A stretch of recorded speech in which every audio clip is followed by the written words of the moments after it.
Continuamos con el segundo panel del día, que se enfocará en el futuro de la economía circular, retos de calidad y regulatorios, casos de impacto en Colombia. Invitamos al doctor Luis Enrique Orduz Valencia, subdirector de Instrumentos, Permisos y Trámites Ambientales de la Autoridad Nacional de Licencias Ambientales, ANLA. Hará parte de este panel también el doctor Felipe Belalcázar, subgerente de Innovación y Estrategia Visión 3030, de la Asociación Nacional de Empresarios de Colombia, ANDI. Él es ingeniero de producción agroindustrial con maestría en gerencia ambiental y energética. Bienvenido también. Nos acompañará la doctora Laura Flores, directora técnica del Instituto de Capacitación e Investigación del Plástico y del Caucho, ICIPEC. Ella es ingeniera mecánica y magíster en Ingeniería Mecánica de la Universidad de los Andes, con doctorado en procesamiento de polímeros en el Instituto de Procesamiento de Plásticos en Alemania. Nos acompaña en este espacio María Camila Velasco, gerente de innovación de Reva Colombia SAS. Ella es diseñadora industrial con estudios adicionales en economía circular y sostenibilidad, experiencia en el diseño e implementación de modelos de negocio y proyectos de I+I en el campo de economía circular y transformación de residuos. Bienvenida. Nuestro último invitado del panel es el doctor Germán Eduardo Ortiz, presidente de la Comisión de Sustentabilidad del Consejo de la Industria de Cosméticos, Aseo Personal y Cuidado del Hogar de Latinoamérica, CACIC, y gerente de sostenibilidad del Vercorp. Como moderadora de este panel nos acompaña la doctora Carolina González. Buenas tardes, representante de la Oficina para Colombia, Perú, Guyana y Surinam de la Organización de las Naciones Unidas para el Desarrollo Industrial, ONUDI. Bueno, adelante, los escuchamos. Muchísimas gracias. Gracias a todos por acompañarnos. Gracias al panel muy distinguido, muy interesante, de expertos que nos van a hablar sobre este tema de economía circular y calidad y cómo se unen. Tenemos aquí experiencia institucional y del sector privado, así que no dudo que va a ser muy interesante. Y especialmente después de haber tenido esa introducción de parte de la doctora Corso, del Ministerio del Ambiente, creo que eso nos enmarca muy bien ese siguiente espacio porque podemos ver qué se está haciendo a nivel nacional y las experiencias que se encuentran en los diferentes territorios.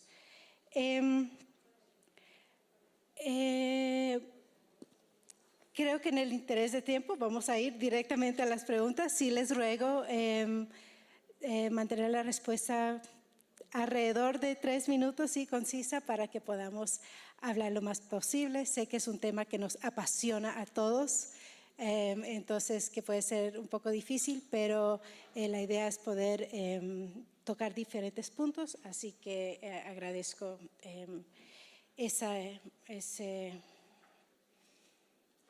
consideración. Gracias. Bueno, comenzamos con Luis. Desde el punto de vista de ANLA, creo que es muy interesante poder escuchar cuáles son los sectores industriales priorizados y las acciones de políticas que viene liderando la ANLA en el marco de la Estrategia Nacional de Economía Circular.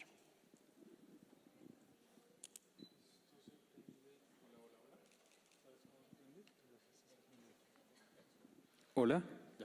Gracias. Bueno, buenas tardes para todos, para todas. Un gusto, ya lo decían, mi nombre es Luis Enrique Orduz, soy subdirector de la ANLA. Un saludo especial a todos los convocantes, en especial a ONUDI, con quienes hemos hecho un trabajo articulado en diferentes campos. La pregunta en concreto resulta un poco difícil porque nuestro rol principal es el de control y seguimiento a varios o a los usuarios obligados en el marco de la normatividad que reglamenta la responsabilidad extendida del productor, en términos concretos y específicos, ¿sí? Y ahí uno puede dar una respuesta precisa que uno tiene una incidencia respecto al control y seguimiento en dos flujos de la Estrategia Nacional de Economía Circular Uno es el de envases y empaques y el otro es el relacionado con la responsabilidad extendida del productor. Pero como la ANLA tiene como un abanico de competencias y funciones tan amplio, uno puede incluso extender incidencia, por ejemplo, en temas relacionados con energía a propósito de la transición energética y los procesos de evaluación y seguimiento a licencias ambientales, en donde también se ve ahí el flujo de materiales de construcción, por ejemplo, los residuos, ¿sí? Producto de la elaboración de una obra civil, en donde hay obligaciones en la licencia ambiental para que hagan una disposición adecuada de los RCD. Entonces, la respuesta es así de amplia, pero también así de concreta relacionada con la responsabilidad extendida del productor, que es lo que le compete a la subdirección que encabezo. Y ahí nosotros fundamentalmente lo que hacemos o la pretensión que tenemos es impulsar el usuario, ¿sí? O hacer control del usuario para el cumplimiento de las metas y de las obligaciones normativas que tiene el marco legal, ¿sí? Y impulsar precisamente a que haya mayor recolección de residuos, ¿sí? Y un cumplimiento de las metas cada vez más ambiciosas. Y ahí tiene uno varios retos, ¿sí? Que a mí me agradó mucho escuchar a Andrea ahora en la intervención del ministerio, porque creo que la tarea es enorme en dar, yo creo que ya me pasé los 3 minutos, en dar esa vuelta de tuerca, ¿sí? Después de la primera política de posconsumo del 1997, todo ese recuento histórico, llegando a la política, a la estrategia de economía circular hoy vigente, y vemos la necesidad hoy de aumentar un poco los estándares de recolección y uso de posconsumo de los residuos. Muchas gracias, Luis. Sí, muy interesante ese rol.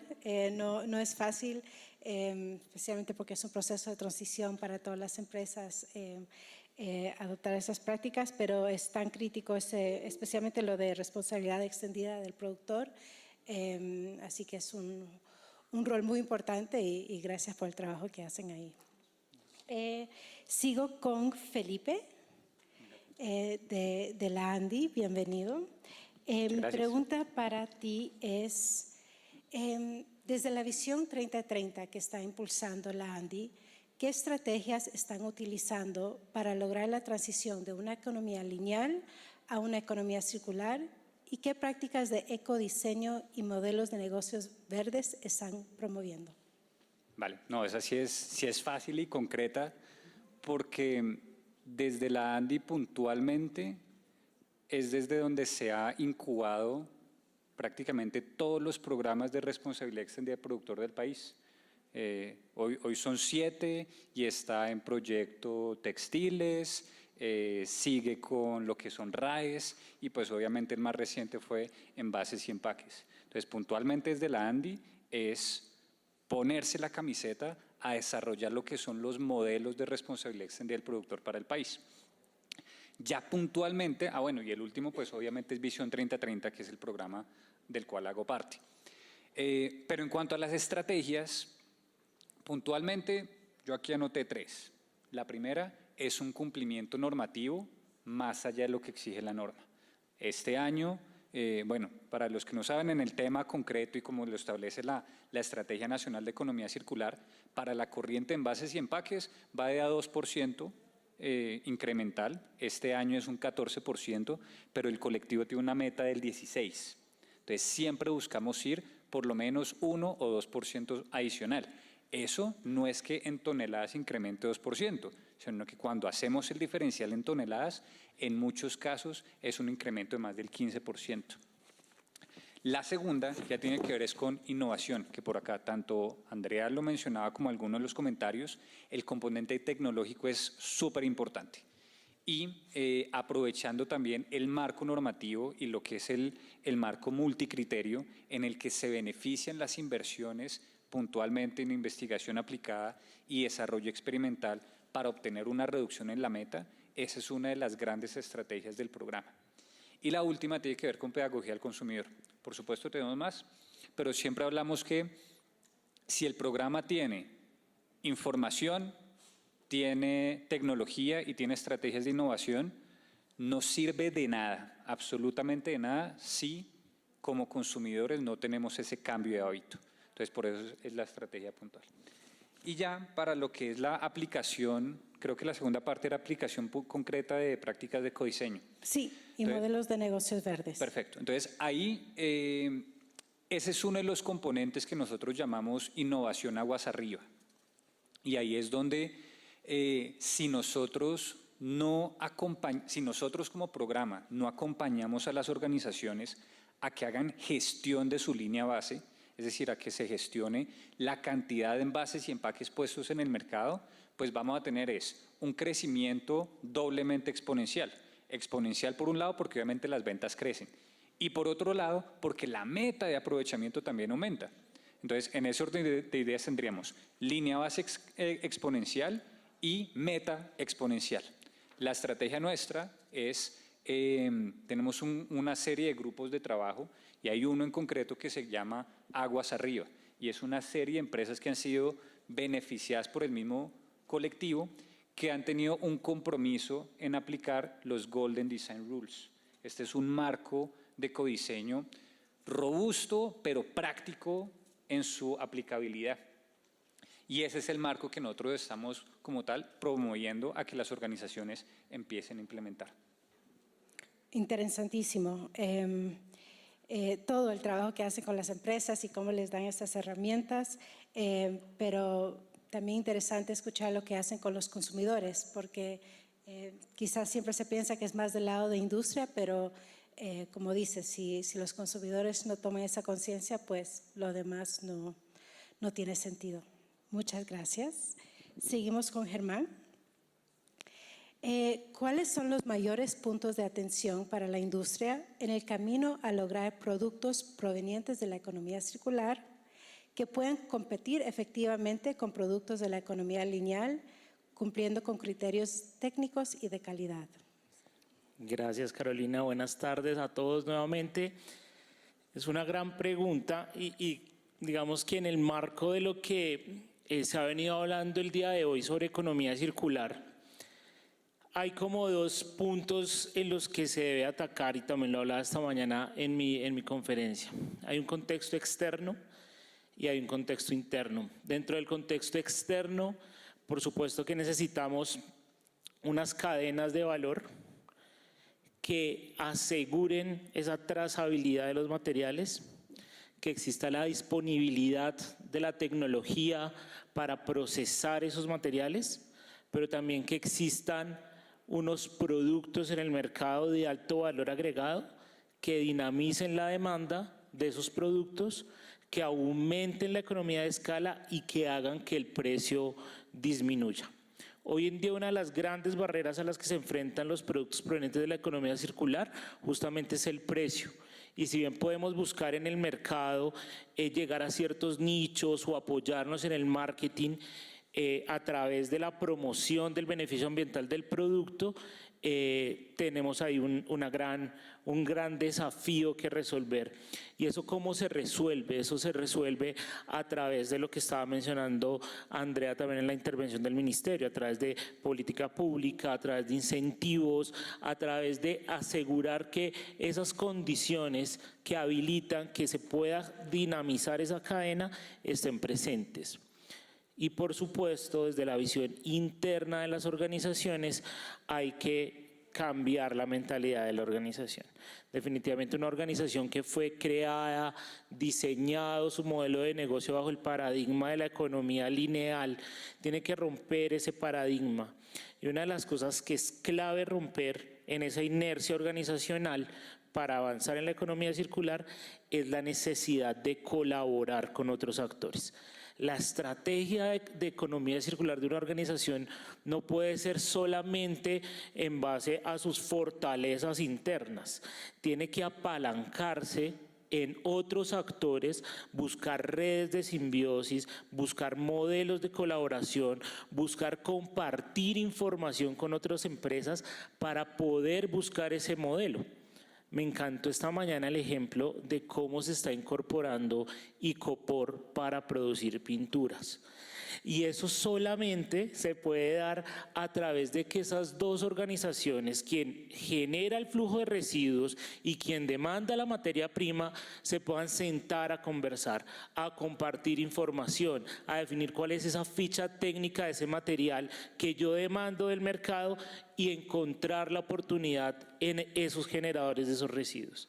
Entonces, por supuesto que a nivel interno hay muchas otras, es la necesidad de adaptar procesos de innovación, desarrollo, de talento, de tecnología, pero destacaría principal ese cambio en la mentalidad de tener que empezar a trabajar colaborativamente y salir de los muros de la empresa para buscar las oportunidades en otros actores. Muchísimas gracias. Sí, muy importante eso de colaborar, no solo es ver este nuevo modelo económico desde el punto lineal circular, sino que ya no es en mi espacio solamente yo andando, sino que hacer esas alianzas que permiten estos avances. Y también súper interesante lo de los retos. No es suficiente tener un buen producto, sino que se necesita esa política como para ayudar a guiar el mercado, ya sea política industrial, política ambiental, pero ahí creo que el rol del gobierno en compras públicas puede ser algo muy importante para darle esa ventaja que tal vez no sea económica, pero tiene otras dimensiones de mucho valor. Muchas gracias. Bueno, seguimos con Laura. ¿Cuáles son los aspectos críticos en la caracterización y calidad de los residuos con el fin de que se incorporen nuevamente en la cadena de valor y se incremente la tasa de recuperación de materiales? Perfecto, mil gracias. Carolina, voy a hablar pues concretamente de los residuos plásticos. Pienso que lo más importante es entender que en el mercado de reciclaje y en el mercado de transformación de plásticos estamos hablando con dos alfabetos totalmente diferentes. Si nosotros vamos a un gestor de reciclaje y vemos cómo denominan allí el chirrión, el tatuco, el soplado, la vasija, cómo los gestores de reciclaje están identificando la materia prima que necesita la industria posteriormente para cerrar el ciclo, vemos que hay una desconexión total en la forma en la que estamos acopiando y dándole valor al residuo y la forma en la que la industria compra. La industria compra polipropileno, polietileno, otro tipo de materias primas. Entonces pienso que lo más importante y el reto más cercano que tenemos es lograr, como lo decía Germán, esa conexión en la cadena. Nosotros necesitamos hablar el mismo idioma con los gestores de reciclaje, necesitamos que ellos compren, entiendan, separen y protejan los flujos de material que la industria posteriormente va a comprar. Entonces creo que esa capacitación muy básica en procesos de transformación para los gestores es esencial para que realmente podamos cerrar la cadena, que entendamos cómo separar los materiales por tipo de proceso, cómo mantener su valor, no solamente por apariencia, porque lo veo blanco, entonces separo el molido blanco, sino que sepamos que hay materiales que no se pueden mezclar, ¿no? Materiales donde cuando tengo la mezcla pierdo la calidad. Solamente para cerrar, una cifra muy importante, además del 14% que veíamos en reciclaje, es que nosotros perdemos cerca del 65% del valor en el plástico reciclado. Eso quiere decir que si yo voy a comprar un material que inicialmente valía 10.000 pesos en el mercado virgen, pues lo puedo vender máximo por 3.500 pesos, ¿no? Allí pues tenemos una desconexión gigante que está justamente dada por esa falta de calidad en la separación, por la falta de unificación de criterios técnicos que son sencillos, que no son, digamos, algo que tengamos que inventarnos, sino es algo que está disponible, solamente tener el interés de entender que parte de la profesionalización y de la dignificación del trabajo de reciclaje, es brindar esa capacitación, esa formación esencial técnica de cómo se compra el plástico en la industria. Súper, muchas gracias. Muy interesante y tan importante destacar esa necesidad de capacitación y también la cadena de valor, o sea, no solo son los recicladores, no solo es la separación en la casa, sino que también el intermediario y todos los otros actores que que todos tenemos que estar alineados y, como dijo Germán, fortalecer esa cooperación y colaboración. Gracias. Bueno, llegamos a María. Nos gustaría escuchar de tu parte cuál ha sido la trayectoria de Reva, de la empresa donde tú eres gerente de innovación, para que sus productos cumplan con un modelo de economía circular y qué impactos a nivel de calidad y ambiental destacaría con esa iniciativa. Bueno, pues buenas tardes, muchísimas gracias por la invitación, nos encanta estar aquí participando en estos espacios. Yo vengo con esa visión de emprendedora y por lo que veo hay varios emprendedores también aquí, entonces espero que estemos algo alineados y poder atraer acá también pues precisamente esa visión que es tan importante. En Reva nosotros pues realmente nacimos bajo un concepto de economía circular. Nosotros empezamos trabajando para solucionar a una empresa muy grande que justo ahorita hablábamos con Felipe, que nos encontramos desde esa época, hace 12 años que iniciamos, ver cómo los podíamos apoyar a ellos con la gestión de sus residuos. Con el transcurso del tiempo ya fuimos trabajando en, bueno, esto no se requiere solamente gestión, sino cómo vamos a transformar estos residuos, en qué los podemos convertir, cómo los podemos transformar en nuevas materias primas, en nuevos productos, en nuevos procesos. ¿Qué se puede hacer? Te estoy diciendo que esto fue hace 12 años, 10 años, que aquí nadie todavía sabíamos, que ni siquiera nosotras sabíamos que era economía circular, no habíamos escuchado el término y empezamos a trabajar pues en pro de eso. Hemos aprovechado más de 17.000 toneladas de residuos desde el 2014 aproximadamente. Y ese ha sido nuestro foco, tomar residuos que hoy no tienen una solución, no solamente digamos los del reciclaje que conocemos tradicionales, sino residuos químicos, de alimentos, cómo los transformamos en algo para que no se vayan a disposición, sino que puedan integrarse nuevamente al ciclo. Entonces, ese proceso ha sido supremamente enriquecedor, muy retador, pero supremamente enriquecedor. Y digo muy retador porque imagínense empezar en donde todavía no había como una comunidad formada, ¿sí? Porque ahora pues ya vemos un poco más de red de apoyo, pero en ese momento no había mucho formado y los volúmenes de la industria son enormes. Entonces uno se siente a veces un poco como, bueno, ¿cómo voy a tomar estas 100 toneladas este mes o 200 toneladas este mes y en qué las voy a convertir, ¿no? Entonces nos sentíamos, y aquí era como una vaca loca, y perdón por la expresión, Dios mío, ¿qué vamos a hacer con todo esto que nos está llegando? Pero nos dimos cuenta de muchas cosas y quiero dejar como dos que son muy importantes en calidad y muy importantes en economía circular. Y la primera es precisamente los volúmenes, y ahorita Germán algo lo mencionaba. En las soluciones, pues todas las soluciones se tienen que pensar de acuerdo a los volúmenes que se están generando, y vimos que los residuos que más se quedaban, los que no tenían tanta salida como ese producto final o esa materia prima final, pues requería mayor desarrollo. Y al requerir mayor desarrollo requiere más transformación y por ende pues el proceso de calidad también tiene que ser mucho más riguroso.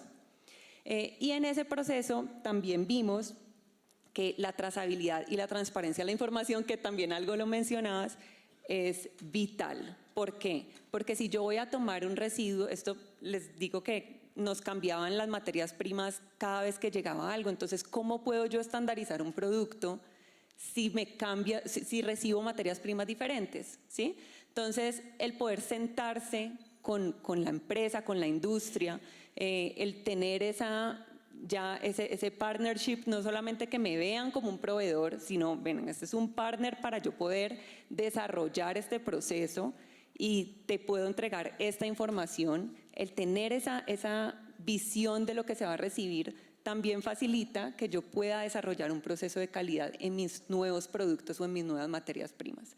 Entonces, eso ha sido supremamente importante. Excelente, gracias María por darnos ese ejemplo muy concreto, uno de los retos y dos de la importancia de calidad y el vínculo con economía circular, que tal vez no siempre es obvio, pero tipo en tu línea de trabajo es demasiado obvio y del día a día. Bueno, seguimos con la siguiente ronda de preguntas y voy a comenzar con María. Siguiendo lo que nos has compartido y viendo hacia adelante, ¿cómo ves el futuro de la economía circular en Colombia? Ya después de esos 12 años. Y desde tu experiencia como empresaria, ¿qué aspectos a nivel institucional son críticos para promover este tipo de estrategias? Vale, pues no, el futuro es supremamente prometedor a mi juicio. Vemos que hay un consumidor, ya sea persona natural o ya sea industria, mucho más consciente, con interés en adquirir servicios, productos y demás que tienen algún grado de sostenibilidad en su proceso. Y además tenemos un sector público pues que también está siendo más exigente con nuevos decretos, nuevas regulaciones, pues que nos obliga, digamos, a nosotros como empresas a también tomar o continuar avanzando en esa senda. Que sí hay que resaltar, y a mi juicio ese sector público, pues además, por supuesto, de tener ese rol, pues también debería ser un habilitador, ¿no?, para que esta economía circular se pueda dar. Y un habilitador teniendo en cuenta los volúmenes, que lo hablábamos ahora, pero pues también que puedan facilitar la creación de nuevos desarrollos de modelos de negocio, de nuevos emprendimientos y de que la industria, que son los grandes generadores, pues también puedan cumplir, porque es muy difícil si sale un decreto que hay que cumplir X cosa y no tenemos la solución ya. Es muy complejo realizar esa movilización, entonces creo que tiene que estar ese engranaje y ejemplos pues, de cosas que podríamos pensar. Necesitamos que la institución nos ayude con la infraestructura, con la seguridad, por ejemplo, cosas pues tan sencillas que para que una economía circular se dé, la logística inversa es necesaria.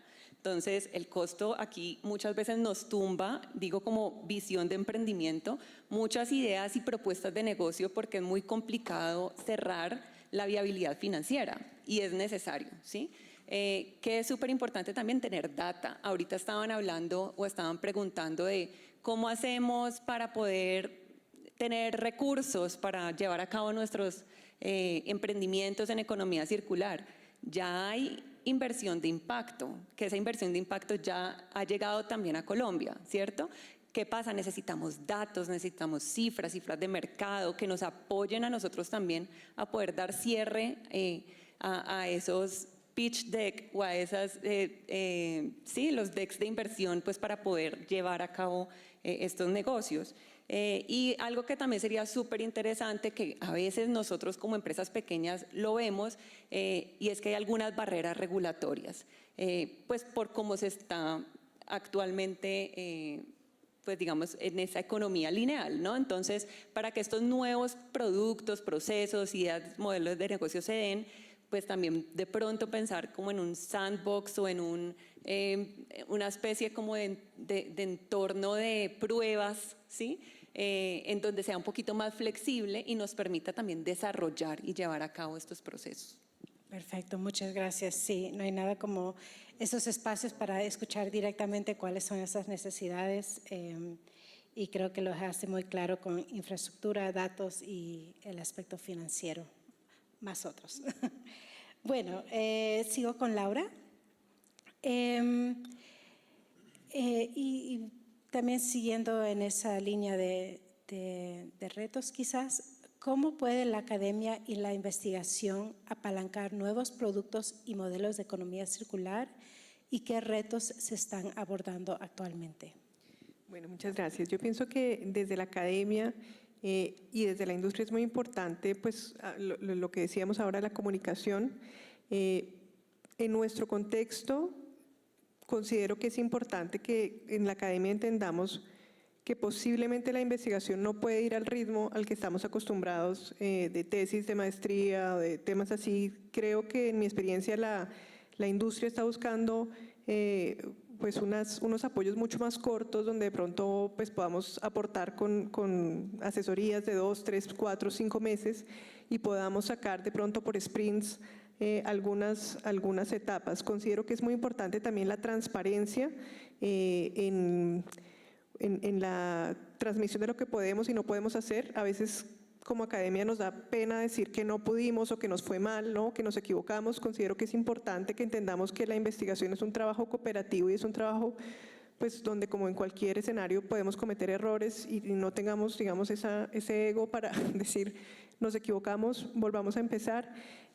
Sobre todo considero que es muy importante que estemos dispuestos a probar cosas del lado que la industria lo necesita. Creo que en nuestro contexto, nuevamente, siendo la industria una gran fuente de financiación, es muy importante que nosotros como academia podamos hablar el idioma que espera la industria, podamos tener el nivel de prestación de servicio, acomodarnos a los tiempos en los que se espera que nosotros investiguemos o trabajemos en los proyectos, también a los estándares de servicio y de tiempos de respuesta, ¿no? Creo que una frustración muy grande que tienen las empresas cuando se acercan a la academia es que pues todo se demora mucho.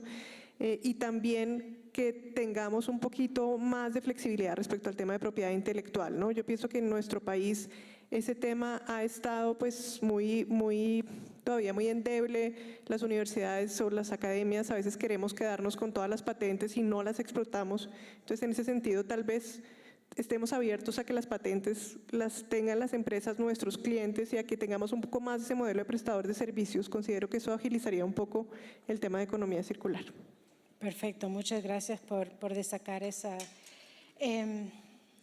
colaboración tan importante con la academia y sí, creo que igual regresamos al tema que hay que hablar más y colaborar más, y la academia es un excelente recurso para esto que requiere tanta innovación. Perfecto, seguimos con Germán. Desde la industria, ¿cuáles serían las iniciativas para poder viabilizar los modelos de economía circular, y no solo en Colombia, pero sino si tienes una visión de la región también? Gracias. Vale, excelente. Creo que muchas de las iniciativas ya están en curso. Hay un número importante que se han dinamizado a través de la política pública y en Latinoamérica tenemos varios países con normas de responsabilidad extendida del productor. Y justamente eso da pie a procesos o a proyectos como Visión 3030 acá en Colombia, pero otros también que se están dando en México, que se están dando en Chile. Y definitivamente creo que esas iniciativas hoy en día ya están en curso. ¿Qué es importante, digamos, de cara al futuro, ¿cierto? De cara a seguir teniendo la economía circular vigente y como un generador de valor para las empresas, pero también para el país. El primero es desde una perspectiva de gestión del riesgo. Cuando uno mira los riesgos globales más importantes dentro del top 10 de los riesgos más importantes de los próximos 2 o a 10 años, los riesgos más relevantes tienen que ver con el cambio climático, pero la incidencia también del cambio climático y su impacto en las cadenas de abastecimiento. Y creo que hoy en día justamente la economía circular, al plantearnos ese paradigma de colaborar, de trabajar en redes, de fortalecer cadenas de suministro, va a ser un mecanismo para que las compañías y los países ganen resiliencia justamente frente a los efectos que se van a ocasionar por esos riesgos que muchos se han materializado ante crisis de abastecimiento de materiales, que también generan inflación, etcétera, pero que a través de la economía circular, pensando el diseño de esas cadenas de valor dentro de los países, cadenas mucho más locales, se va a generar resiliencia justamente frente a eso. Y nuevamente necesitamos ahí una política pública que apoye justamente la generación de esos procesos. Y la otra visión tiene que ver un poco con las oportunidades. ¿Qué debemos estar haciendo hoy en día las compañías para hacer de la economía circular un factor de oportunidad?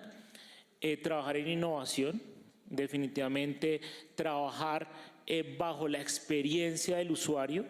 Cómo pensamos el usuario como un actor, no solamente como el usuario del producto, sino como un actor clave en generar cambios hacia la circularidad.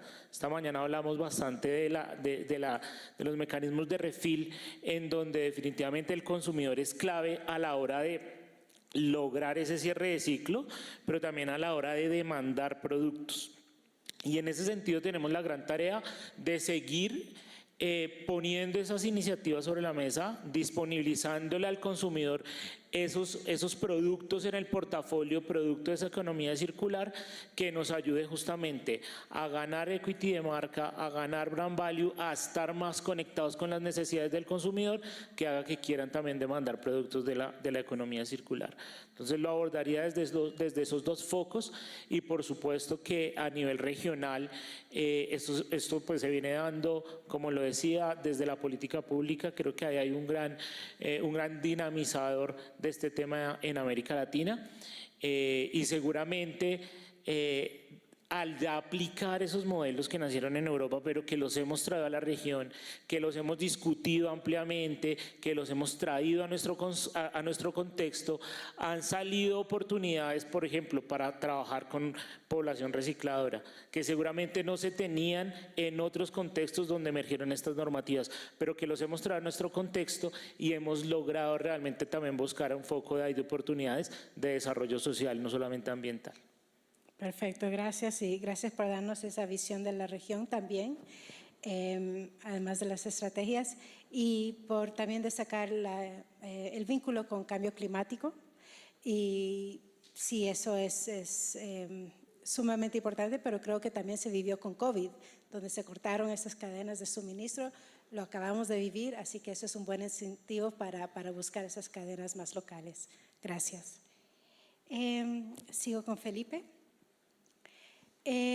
¿Cuáles son los retos que en materia de sostenibilidad y circularidad está afrontando actualmente el sector industrial para crecer de manera competitiva y responsable? Y en 3 minutos, por favor. Gracias. No, pues mira, más que el reto en sí, yo creo que son bloques. Hay uno primero, y que Laura lo definió perfectamente, y es el formativo, puntualmente recolección. ¿Sí? Entonces es una industria que lleva tal vez más de 70 años, pero sigue siendo exactamente igual hoy en día. Entonces tiene retos de formación y profesionalización.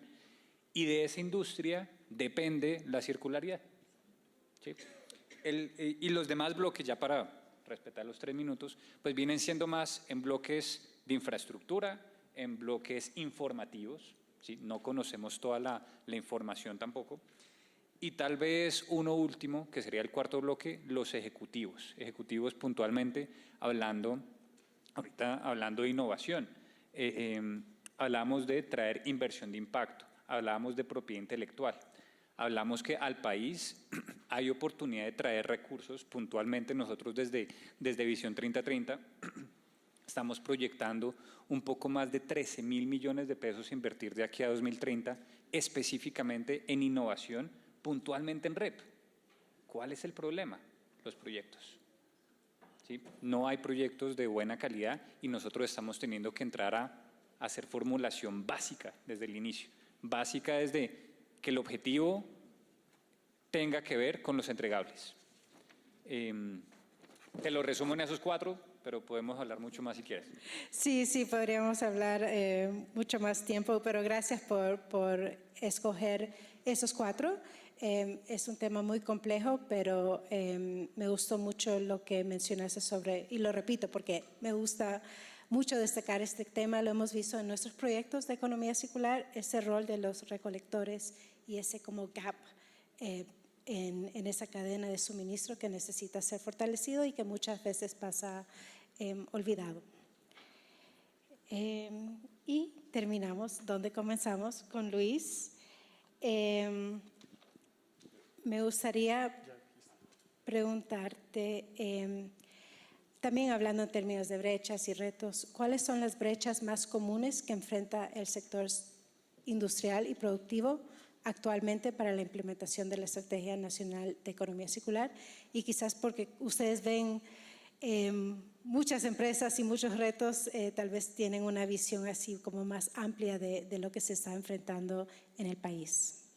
Sí, pues nosotros identificamos por lo menos 4 desde nuestra lectura como ente de control y seguimiento al cumplimiento de la normatividad, que los identificamos a partir de lo que expresan los usuarios.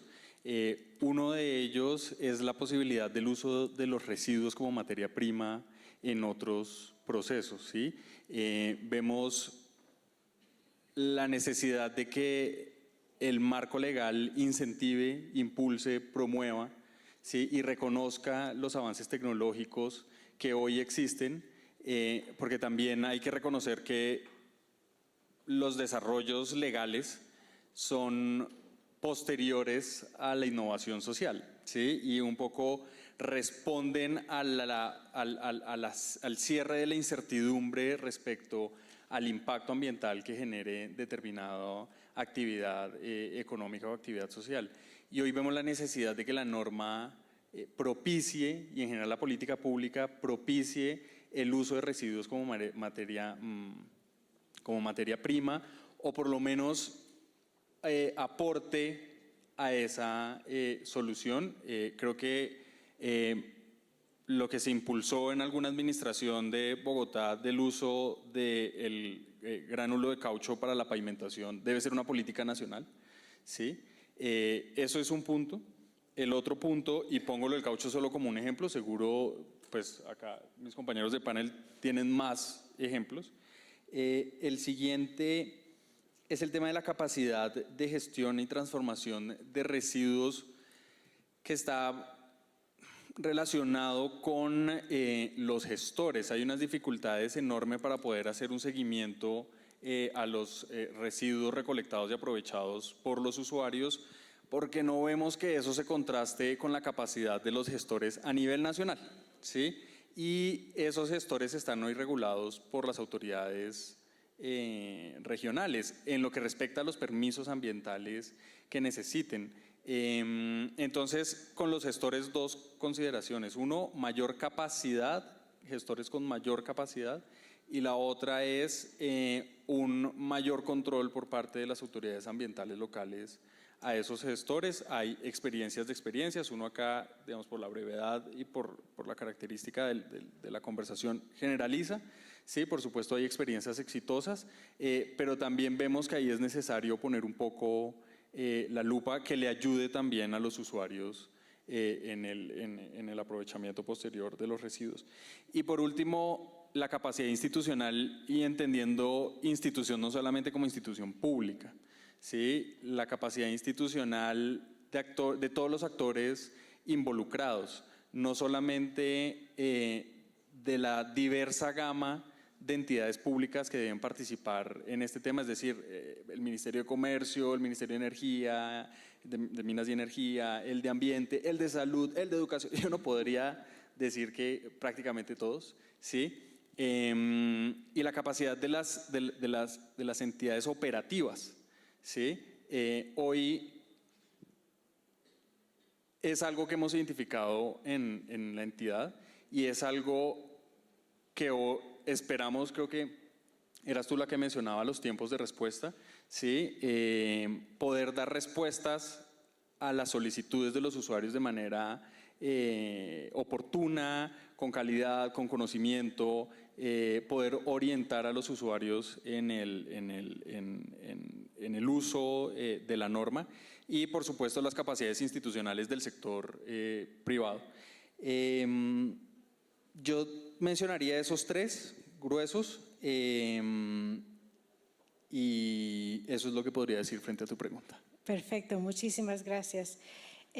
Creo que con eso me has dado una buena paso para ir resumiendo los puntos que hemos destacado, y comenzaría con eso, con lo de capacidades. Creo que si bien ya llevamos años hablando de esto, y si bien ya no es tal vez un concepto tan efímero como mencionó Andrea anteriormente, ya vemos los casos prácticos, pero sigue esa necesidad de más conocimiento, más fortalecimiento de capacidades, y a todo nivel, desde lo institucional hasta los recolectores y en las casas y en los consumidores. Así que creo que ese sería mi primer punto que creo que ha sonado mucho en este panel: la importancia de políticas para crear esos incentivos, esos mecanismos financieros para que estos negocios puedan ser viables. Y también lo de colaboración y comunicación. lo tenemos que hacer juntos, la academia, sector privado, sector público, y todos comunicar más cuáles son las necesidades para poder dar soluciones, soluciones que responden a estos tiempos. Y por último, la innovación creo que ha sido otro tema que ha surgido mucho durante la discusión. Muchísimas gracias. Podríamos pasar otras 2 horas aquí platicando fácilmente, pero tenemos otra agenda nutrida a seguir. Miro a los organizadores, no sé si hay preguntas Sí. Tenemos tiempo para... Dos preguntas. De veras, muchísimas gracias a todos por la nutrida. Realmente hay bastantes preguntas para cada uno de ustedes. De pronto, por temas de espacio y de tiempo, vamos a abordar solo 2. Espero entiendan y comprendan el resto de personas. Sí, para los siguientes foros les recomendamos a las personas que levantan la mano anotar el QR y registrar sus inquietudes. Pero pues digamos que dentro de las preguntas que se realizan, hay una dirigida a ti, María Camila, y es ¿cómo generar valor para una organización con la economía circular?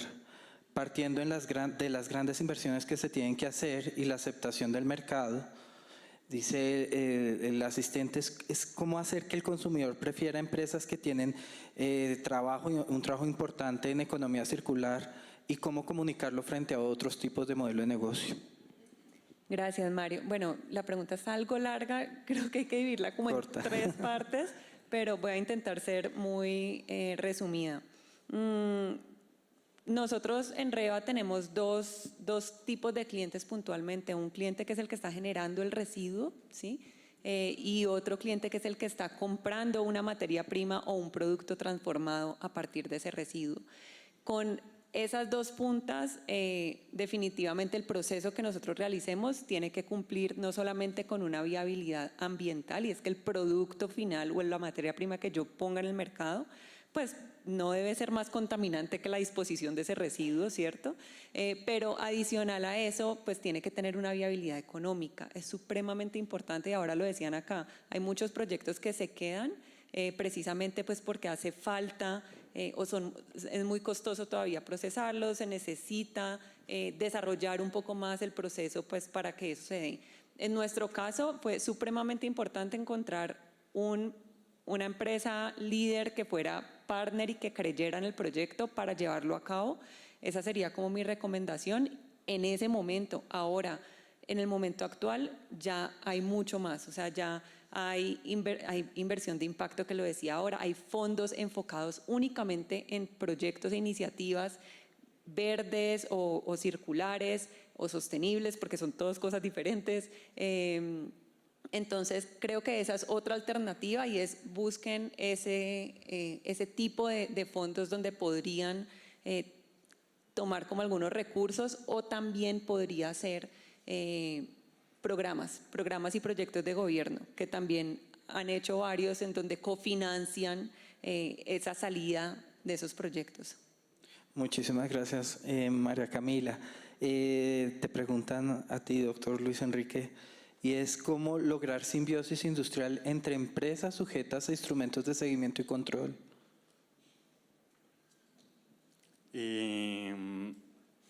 ¿Qué puedo decir yo?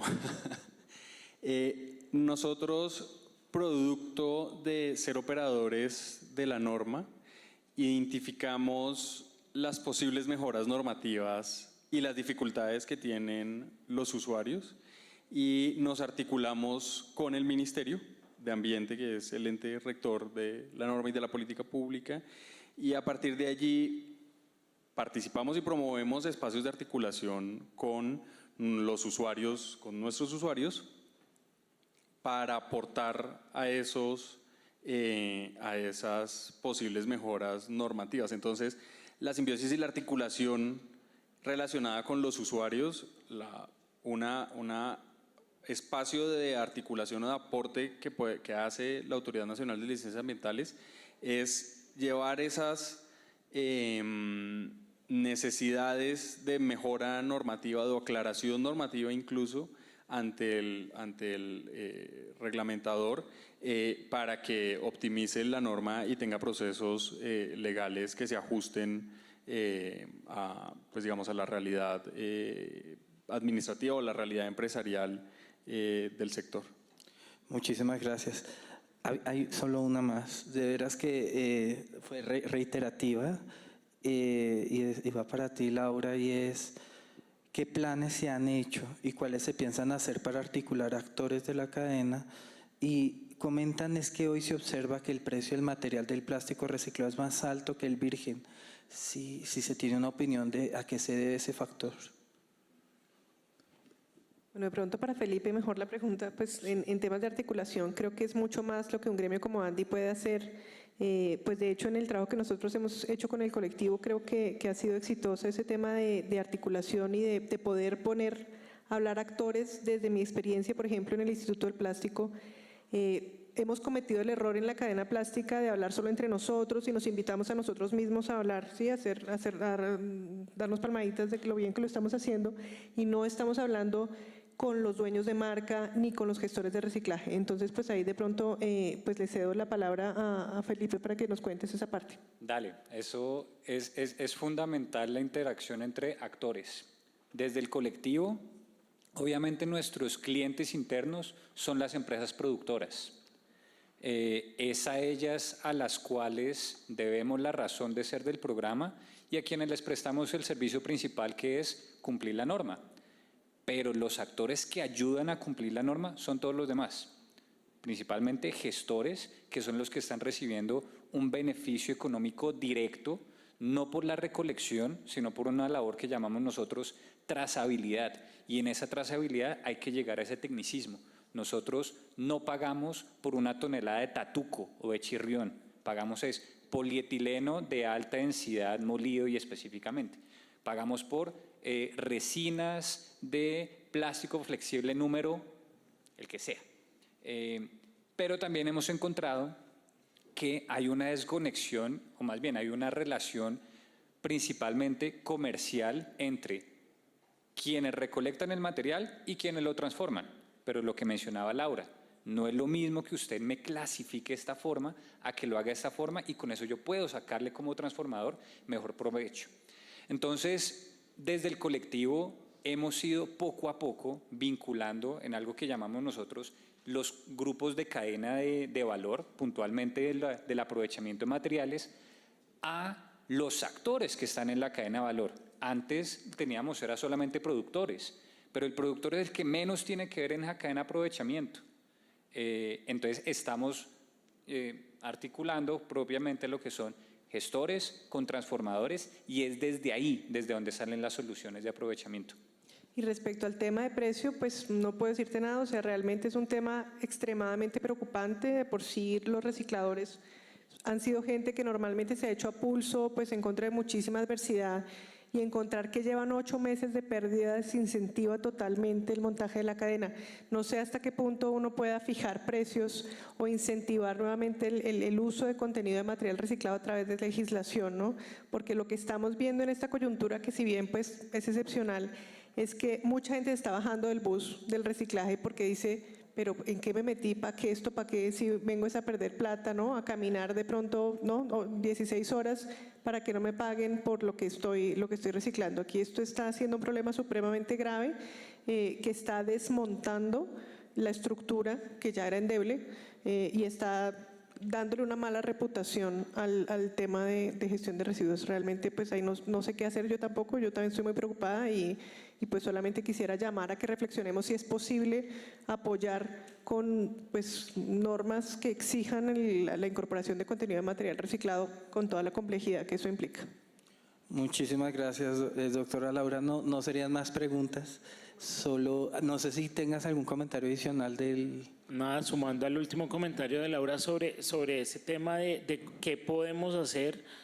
Creo que hay un rol que tenemos nosotros también, todos y cada uno de los colombianos como consumidores.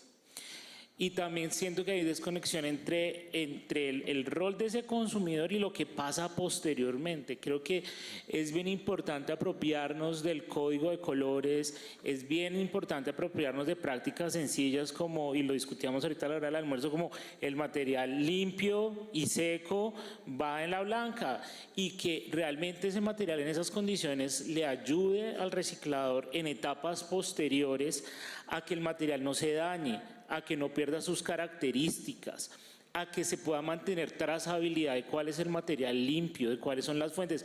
Pero ahí hay un rol súper importante que tenemos como ciudadanos y que hay que apoyarlo desde muchos frentes, desde la educación, desde más incentivos, etcétera, pero hay que apropiarnos también como sociedad de ese rol tan importante que nosotros tenemos y de conectarnos, inclusive de conocer a los recicladores de nuestro barrio, de entender cuánto le toca caminar, dónde le compran el material, cómo les sirve que yo se lo entregue, y eso también va a ayudar a que se hagan cambios importantes en ese sentido.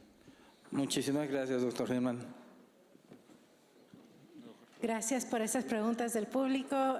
Creo que enriquecen la discusión, esas preguntas más espontáneas y que surgen de la conversación.